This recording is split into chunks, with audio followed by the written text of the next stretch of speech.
Hello, this is Dr. Ruby, and welcome to the second lecture for Module 5 on Chapter 9, A New Approach to Designing Exercise Programs for Older Adults. When we look at older adults in the United States, we find that they are likely to have one or more chronic health conditions, and the most common conditions are arthritis, hypertension, coronary heart disease, stroke, and diabetes. Research demonstrates that 60% of those 65 and older have two or more of these chronic conditions, and 16% of those 65 and older have none of these chronic conditions. We look at an older adult and want to know basically what is their physical function, their ability to do basic functions such as walking, climbing stairs, bending, and reaching, because these are the things that they need each day. And when we look at the older adults that exist now, we find that there's a really wide range of their ability to do physical function. In their exercise program, our goal is to optimize their physical function.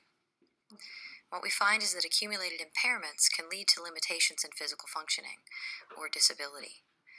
And this disability is a difficulty or inability to perform complex activities in activities of daily life, such as work, recreation, household tasks, socializing, and self-care. Evidence demonstrates that exercise can reverse this functional decline and reduce the accumulated impairments. What is the threshold of physical fitness? Well, the threshold of physical fitness is a perspective that states that there is a threshold of physical fitness below which a person becomes disabled. So people generally accommodate or compensate for losses until they can no longer do so. So they start to decline, but they keep doing their daily life activities, finding an alternate way to do so. We find sedentary people reach this threshold at the age of 80, but active people don't reach this threshold for 10 to 20 more years. So that would be at 90 or 100 years old. In 2000, the American College of Sports Medicine set some guidelines for adults to incorporate physical activity to reduce the decline that they may experience. They recommend 30 minutes of moderate intensity exercise on most, preferably all days of the week. Their guidelines state that additional benefits can be obtained with an increased duration of the moderate exercise or by performing higher intensity exercise. They recommend resistance training at least twice per week with 48 hours of rest between the sessions. And they recommend stretching at least 2 to 3 days per week. The National Institute on Aging also set guidelines in 1998. They also agreed that 30 minutes of moderate to vigorous endurance exercise on most and preferably all days of the week is recommended. They state that this 30 minutes can be accomplished by accumulating time in shorter sessions of 10 minutes rather than 30 minutes all at one time. They also recommend strengthening exercises at least 2 days per week, but not on consecutive days. And they recommend stretching 3 to 7 days per week, and they have an added recommendation of balance training. So you can see the similarities between the two organizations. Why do we not need guidelines? Well, these guidelines provide help to us when designing an exercise program.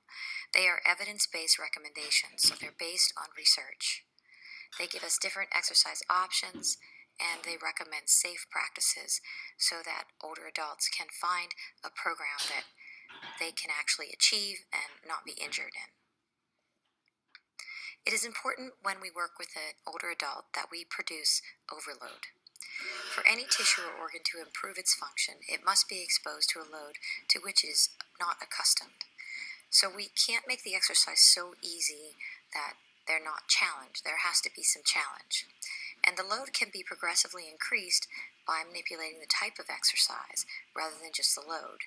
So we could change the type of exercise, we could change the frequency, we could change the duration, or the intensity rather than the load.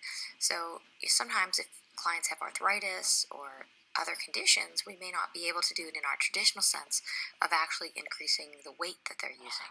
We may have to be creative in how we create overload. Just like with an athlete, specificity of training is important. The training effects derived from the activity are specific to the type of exercise and muscles involved. So if we're looking at goals for these older adults, we want to try to make their exercises specific to their goals. We want to work with low resistance, high repetition versus high resistance, low repetition to keep the older adults safe. In exercise principles for older adults, we look for some basic ideas or some basic components. One is that the exercise itself has functional relevance. This would mean that it meets their goals. The goals for older adults involve their everyday activities, so the exercises should stimulate the movements of everyday activities.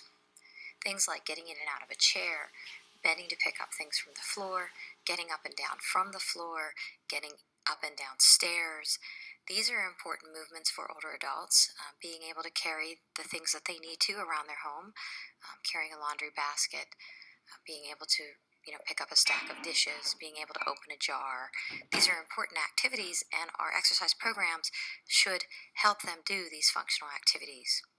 We should create challenge, but we should not exceed their intrinsic capabilities. So we should keep in mind what is reasonable and possible for the older adult, rather than providing challenges that they cannot achieve and will just cause them to be unsuccessful and maybe be injured.